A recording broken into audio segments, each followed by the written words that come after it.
I'm Ryan Milliken from 5.9L Performance, and you're listening to the Diesel Power Podcast. I'm Demetri Miller with No Zone Diesel. This is Anthony Reams from XDP. Jaron Holder from Holder Down Performance. I'm Corey Willis with PPI. I'm Drew with D&J Precision Machine. I'm Pinky. And you're listening to the Diesel Power Podcast. Diesel Power Podcast. And you're listening to the Diesel Power Podcast. The one and only Diesel Power Podcast. What is up, Diesel Nation? We have an awesome episode for you guys today, and it's being brought to you by BD Diesel. The BD Protect 68 kit for Dodge 68 RFE transmissions is a really cool product. What it does is it prevents clutch slippage by fixing an internal leak problem that happens when applied pressures go higher than stock.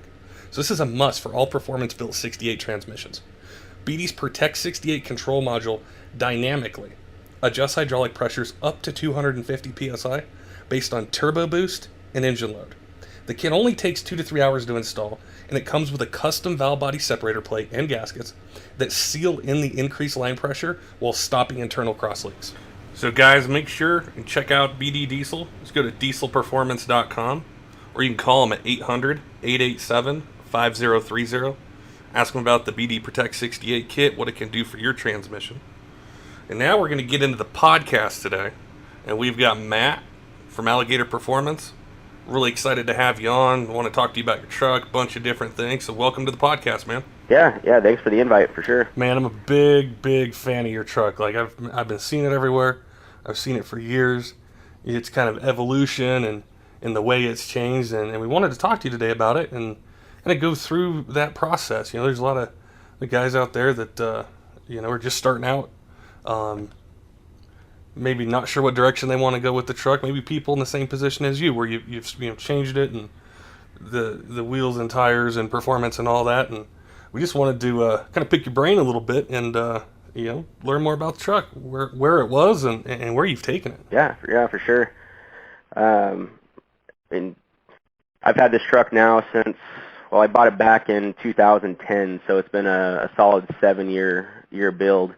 And back when I started working at Alligator, I was hired on as a helping hand, and just to take basically phone call messages. I was not a diesel guru or anything like that. I drove a Hemi at the time, had a construction business, and so I bought that truck in 2010, about 6 months after starting here, and just kind of was starting to spitball a few parts on it.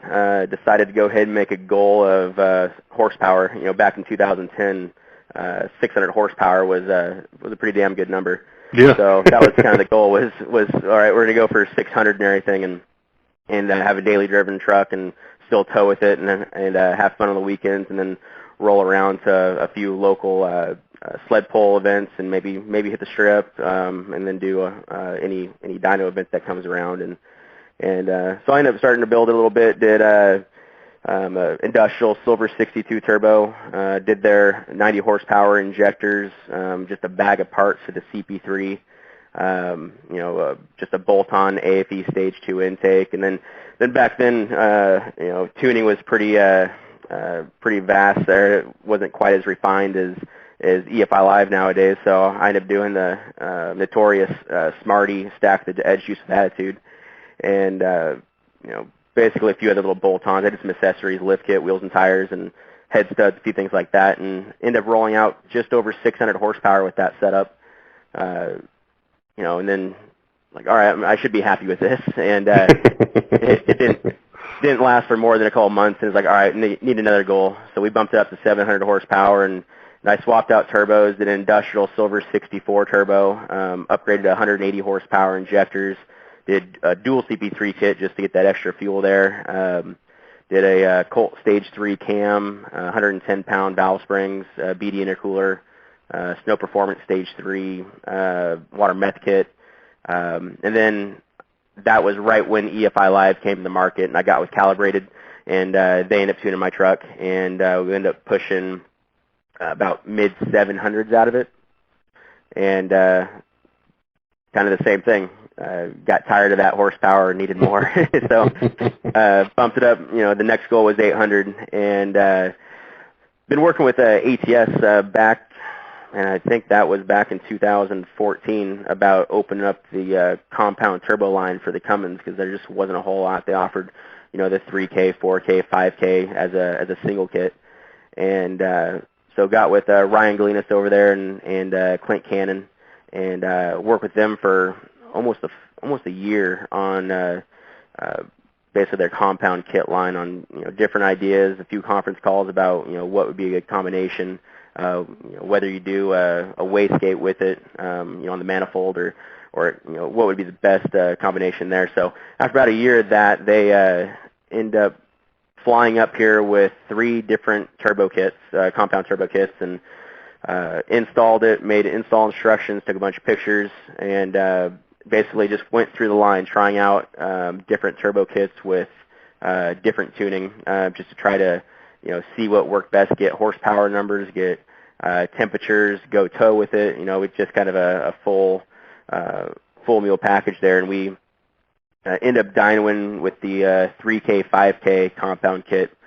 821 horsepower is what we made out of that, and out of everything that we tried for turbo combination, that 3K, 5K was the best for towing, lowest temperatures. It spooled the quickest since it is a small set. It's like a 58 and a 71 mil charger, so they're definitely tiny.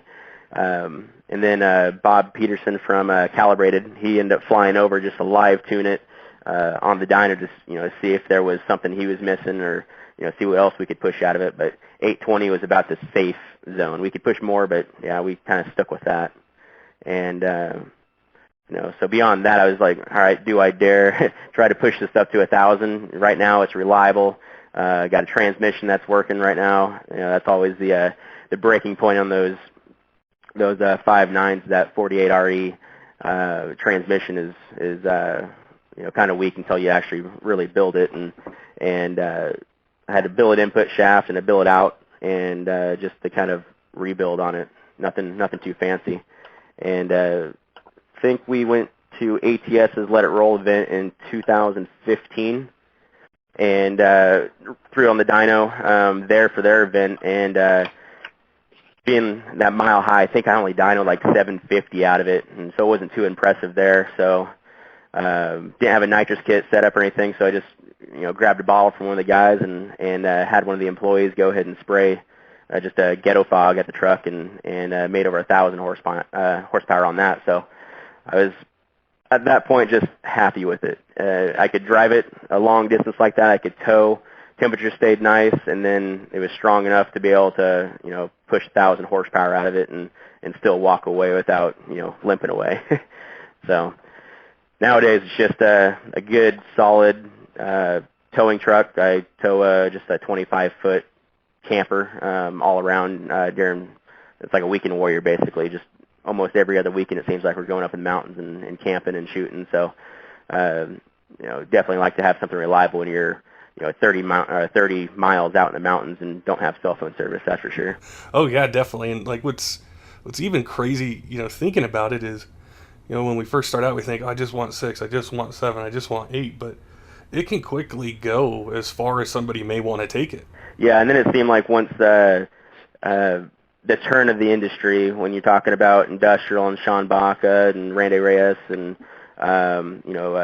Dimitri Millard and like Chris Ross, of all those guys started pushing the envelope, making that 1,500-1,600 horsepower, and I know Dimitri back in the day was going for that 2,000 horsepower range, and industrial, they started pushing the envelope as well with Brett Williams truck, and then Baca's truck. Now they're breaking that 2,000, trying to get to that 3,000 horsepower mark, and that's kind of where I draw the line. It's like that's great for those type of guys, but myself, I'll just go ahead and keep that 800 horsepower reliable daily driver tow truck, and something I don't have to worry about breaking everything all the time. I don't necessarily have bottomless pockets, so definitely don't want to break it everything. If your transmission has left you stranded, you need to check out BD's transmissions and torque converters. They're built for high torque and performance applications. They've got revised oil circuits, roller bearings that replace bushings, extra clutches and stronger internals, and a BD transmission can handle up to 300% more power and torque than a stock transmission. Each transmission comes with a heavy-duty transmission pan, and most applications come bundled with the BD Full Flow Filter Kit. Pair up the transmission with a BD torque converter, whose torque-multiplying cast aluminum stators lower RPM response for more efficient operation, less heat, and better fuel economy. And who doesn't want better fuel economy? BD converters feature stamped forged steel front covers, furnace-brazed fins, and up to triple the amount of lockup clutch material. Applications are available for everyday street, towing, and track applications. And BD makes their custom parts on site to control the quality and production to ensure that you have the best experience possible from a North American-made product. But I want to get back to something you said, Matt. You talked about shooting. When did you become passionate about shooting and firearms? Man, it's kind of been just a full lifestyle, or something that I guess is a passion.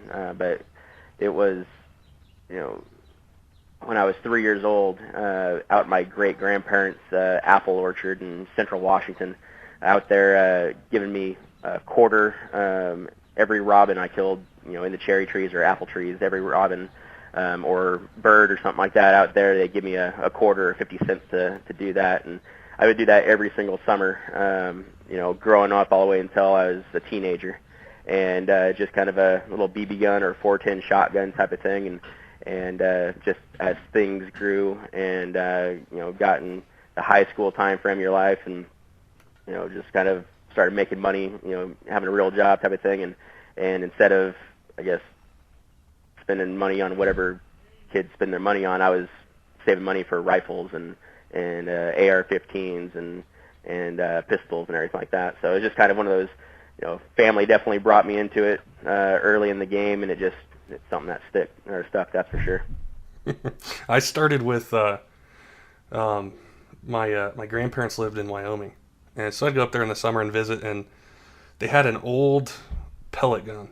I don't know how old it was, but we would put like these coffee cans and stuff, and I would just plink, and I would do it for hours. And that's where I just like the challenge of it, and I didn't know how passionate I would become about it, but it was just so fun, like learning how to align the sights, and then not even being close to that coffee can, and just learning that process of how to line everything up, hearing that tink sound, and then stepping farther and farther back to see how far could you go before it was just too far. Yeah, I try to get that precision down. I mean, we used to take shotgun shells, set them on cinder blocks out. It started out 20 yards and then 30 yards and everything with just a 22, shooting the primers out of the shotgun shell from 20, 30 yards out and everything. So you have your first initial pull the trigger, boom, and then the secondary shotgun blast because you're hitting the primer on that shotgun shell. Just little things like that. It's kind of like playing with fireworks or firecrackers or something like that.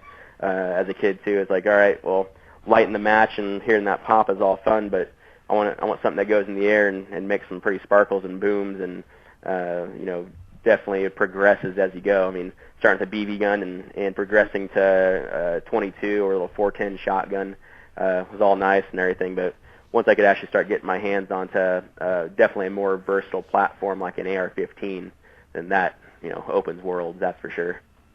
Is that your favorite semi-automatic rifle? I would have to say it's hard to beat. I mean, it's versatile. So you get something nowadays that I guess after this fresh Trump administration came in, being a Republican White House, it seemed like all the prices of AR-15 stuff dropped. Last administration it seemed like they were $600, $700, $800 for an AR-15. Now you can buy like a DPMS or a Smith AR-15 for $380, I want to say. So and following that, ammunition dropped. I mean, it was $250, I think, for 1,000 rounds for I think like 8-10 years ago, and then it went up there for quite some time, maybe like $500, and now it's back to that $300 range for 1,000 rounds. So it's getting reasonable again to be able to take a can of ammo out and plink around with some metal targets or some paper targets or whatever, and you could do anything from precision shooting hundreds of yards out with an AR-15, or you could just do some 30-yard drills, and definitely having the 30-round capacity there is nice. They are. That's kind of one of the things too, where we talk about trucks and guns. Is like, the AR-15 platform to me it's similar to what you can do with the truck. Like, if you don't like the power, you can change it. If you don't like the way, the transmission shifts, you can change it. It's just like this endless thing that you can modify and alter. And I mean, I do have a few AR-15s, and I like them. They're fun. They're soft shooters. But I've always gravitated towards the AK platform, whether, like the AKM or the AK-74. I don't know why, but it's just... I'm a nerd with it. Like, I'm I'm really bad. And I've seen a handful of your pictures out there popping around with the AKs, and I always kind of always thought that the AR would have been like, there's no other reason to go out anything but that AR platform until there's a local kid around here. One Sunday morning, woke up, it was like 7 o'clock in the morning, rolled over, grabbed my phone, jumped on Facebook, just started seeing what people were doing, and this kid jumped on there. This is back before the Facebook rules changed. You couldn't talk about firearms. But it talked about, he threw it up there, an AK-47 for sale for $250. And as soon as I saw that, I shot him a message. I'm like, dude, where are you at? I'm headed that way right now. I got cash in hand, and I'll figure this out. I'm on my way. So he was working a lumber shop and everything. So ended up going down there and waited in the parking lot for 2 hours before he could get on his lunch break to meet me out at his car to go ahead and pull that AK out so I could go ahead and purchase it. Everything else for an AK, I think, was $500-$600, and so for him to throw it out $250, like, yep, that's the deal. I don't even care what brand it is, I'm getting it. And I love that thing. It's definitely a great shooter. It can get really dirty, and you don't ever have to really clean. I mean, I usually take care of my gun, so I clean it quite often, but yeah, and then the ammunition was a lot cheaper. You're shooting steel casings versus, brass, and so you can buy 1,000 rounds for that for, $250. yeah, I remember. I don't know why. I mean, it does certain things well. The precision part of it is not, say, on the level of an AR-15, but it's been around so long. There's a ton you can do to accessorize them. As far as like different furniture, there's the classic look, the more modern with the polymer stocks or side folding stocks and that kind of stuff. And when I knew I had an obsession with it, is I had this, it was an Arsenal SLR 104. And I knew I could put like just a red dot on it or something. And I had found this site that sold like Russian optics. They're for the civilian market, but this thing had to weigh like 2 pounds. It was ridiculously heavy. It was built like a tank. And I remember just going out and I just liked the look of it. I don't know how practical. I mean, I wouldn't want to hike very far with something like that. I just took like, a 7-8 pound rifle and made it 10 pounds with an optic. But yeah, that's kind of the AK world. It seems they don't really care about the weight. Like with mine, I swapped out the wood stuff and did all polymer folding stock furniture and everything. And but it's still heavy. Like the front rail is still aluminum that I have on it, but that's just a heavy gun. And then you flop over to the AR world, and it's all about getting it lighter and lighter.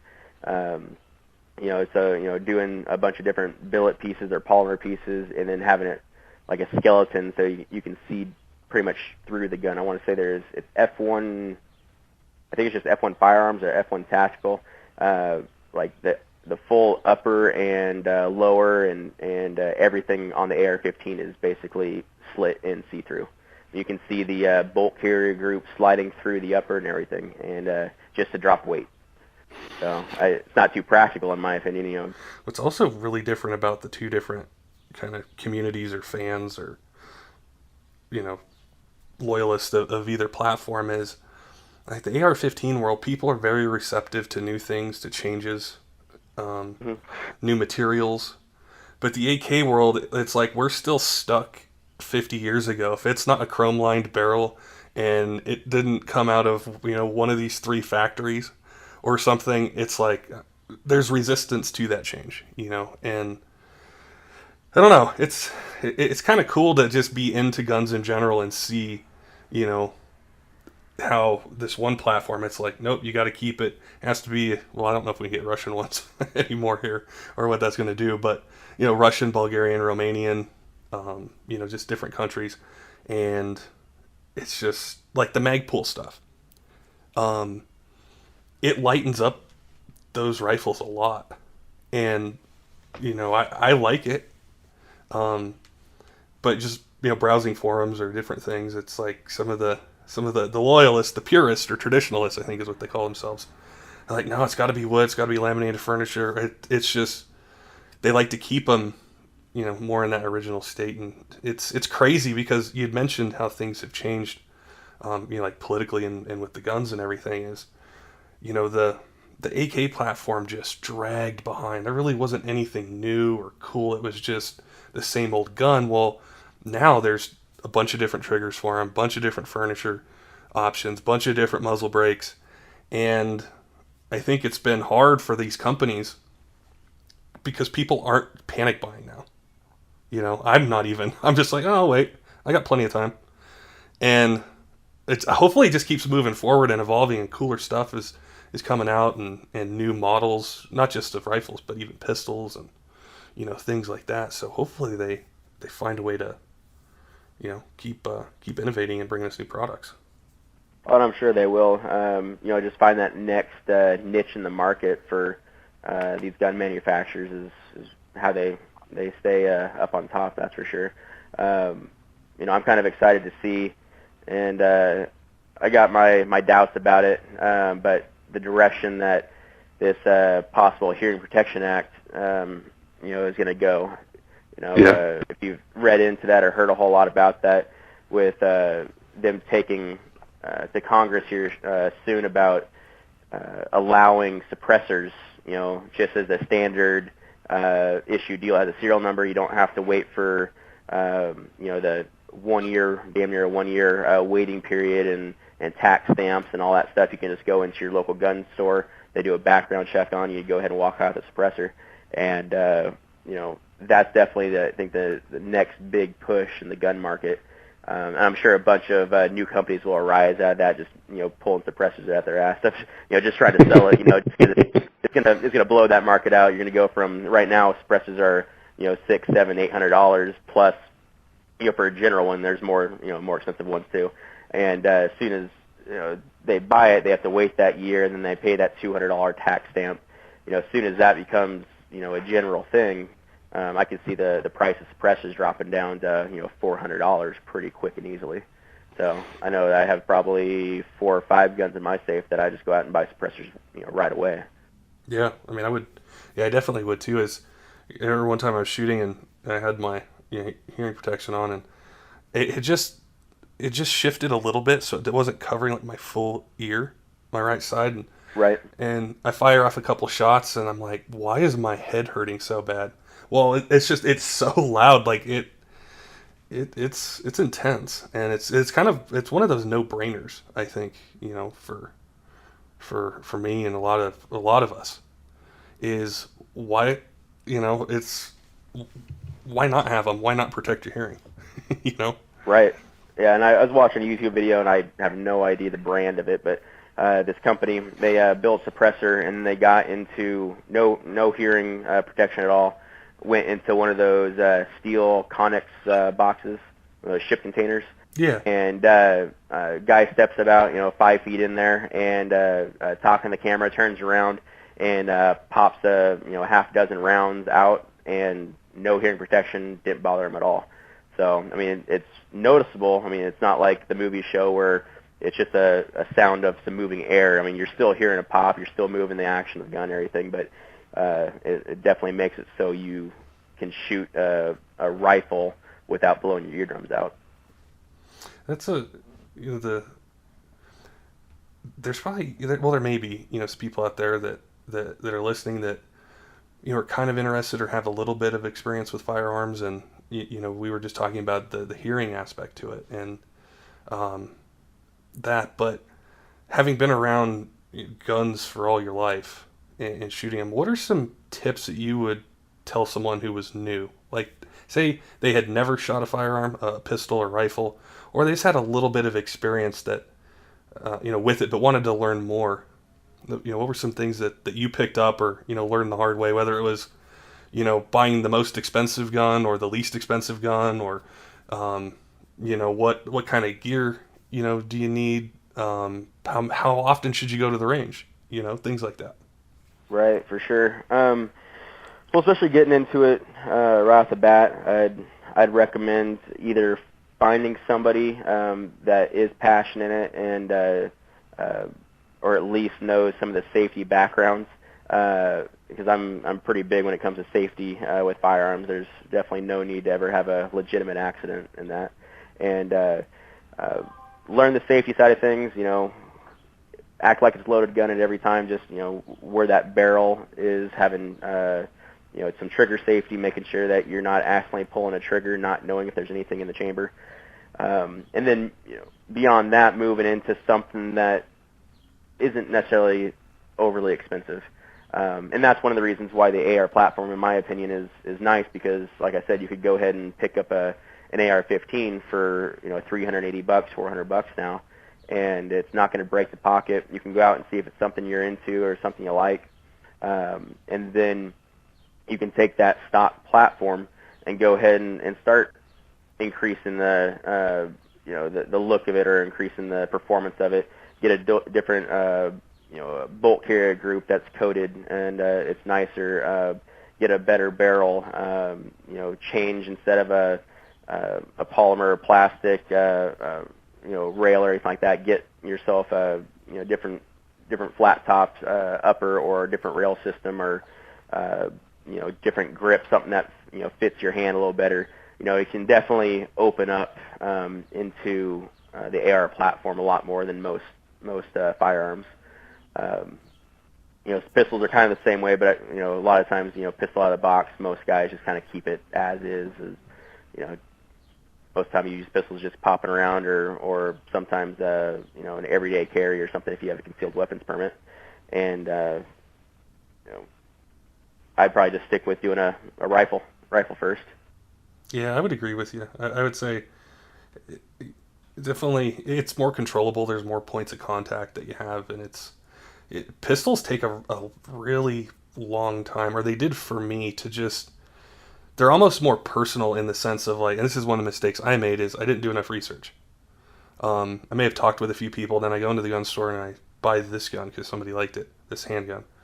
And then I find I don't like how it fits my hand, or there's just little small things that I didn't like with it, so then I end up taking it back, reselling it to them, losing money, and going and buying a different one.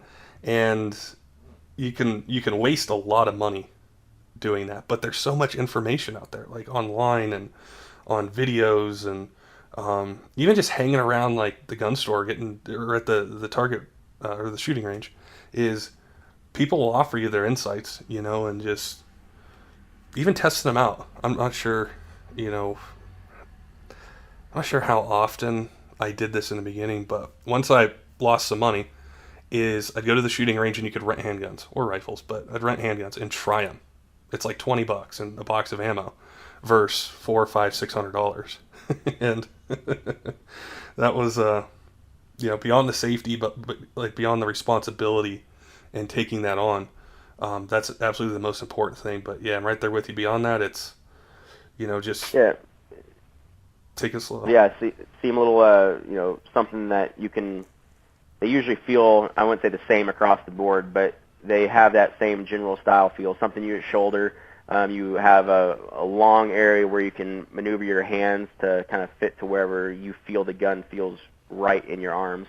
Versus the pistol is more of, all right, the grip is this certain way. I got one point of contact, and you're basically kind of playing with the sights a little bit to see exactly how the sights are supposed to line up where you're hitting on paper. So it seemed like always with pistols, I would either have to handle a buddy's pistol first, or I have to know somebody I can at least grip it and go out to the range and shoot it for a bit, just to see if that was the right pistol for me. I know whenever I was looking for a new carry gun, because for quite some time I was just using a Kimber Pro Carry 2 1911, and it was a stainless steel on stainless steel deal. So it was a heavy gun, especially when you're throwing in 7-8 rounds of 45. It was a lot hanging on, a holster and on my pants. So I ended up looking at like a shield, a couple different Glocks, and had a few buddies that had just kind of a plethora of pistols. So went out and held a bunch of them, shot a couple of them, and decided that my new everyday carry gun was going to be a Glock 43, just a single stack 9mm. Not something that's going to be a battle style pistol by any means, but hopefully, if I'm an everyday carry gun, it's never going to have to turn into that. It's just more of a protection and a detour, an aggressive issue like that. Yeah, that's one of those things, like, especially when it comes to like an everyday carry gun, it's a very different feeling from like a 1911 or say like a Glock 17 compared to a Glock 43 or a Shield or a Springfield XDS or something like that. And it's just that comfort level, and then getting proficient with it. It takes some time. Let's say on like a smaller gun, it's just going to fit different. It's going to recoil different. The trigger takes some time to get used to and stuff, and that's where compact. It's way different from a full. Yeah. I had a Springfield XDS 9mm, and I'd always before that had larger framed, like a Glock 19 or like the full size M&P. Some of those, and then all of a sudden I have this small 9mm, and it's like, this feels totally different with recoil. Like, it's not actually going to come out of my hand, but it feels like it is, because it's such a different kind of impulse, recoil impulse. Snap to it versus a full-size gun having that, or that full-size pistol having a little weight to it. It's a little slower snap back versus the little compact ones. They definitely have a snap to it. Yeah, I see. You guys do a lot of shooting up there. I know, in Idaho, there's tons of places, outdoors and shooting ranges and stuff. So if I ever make it up that way, I'll have to take some guns and let you guys know when I'll be there, and you guys can show me the the good shooting spots up there. And definitely a lot of good shooting spots, hunting spots. It's hard to beat good old North Idaho, that's for sure. Oh yeah, definitely. Yeah, we'll definitely have to talk again. I definitely want to stay on that track and see kind of what the gun industry does in the market, how it kind of changes, especially with like even the Hearing Protection Act, but also products. And I know you and I could talk guns all day, but all day. But I don't get paid to talk guns, because I'd probably do it. Yeah, man, it's really cool having you on.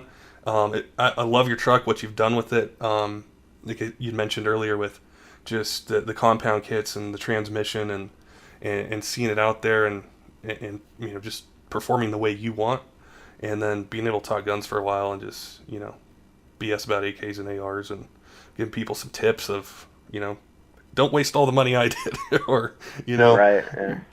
Do all these different things that maybe helps the people out there. Yeah, it could get expensive real quick, that's for sure. Just like trucks, right? Oh yeah, that's for sure. Yep, gets real expensive. Definitely, man. Well, we appreciate you being on and taking time out of your day and sharing some knowledge with us. Yeah, I definitely appreciate the invite, Patrick, and love to do this again. We can't thank BD Diesel enough for making these episodes possible. If you're in the market for a built transmission, you need to check out BD's complete lineup for Ford, Dodge, and GM trucks. For towing, street, or strip use, they offer complete setups to make your truck perform how you want. Add a BD torque converter and get triple the amount of lockup clutch material, less heat, and better fuel economy. Go to dieselperformance.com or call BD at 800-887-5030. Until next time, Diesel fans, keep the shiny side up.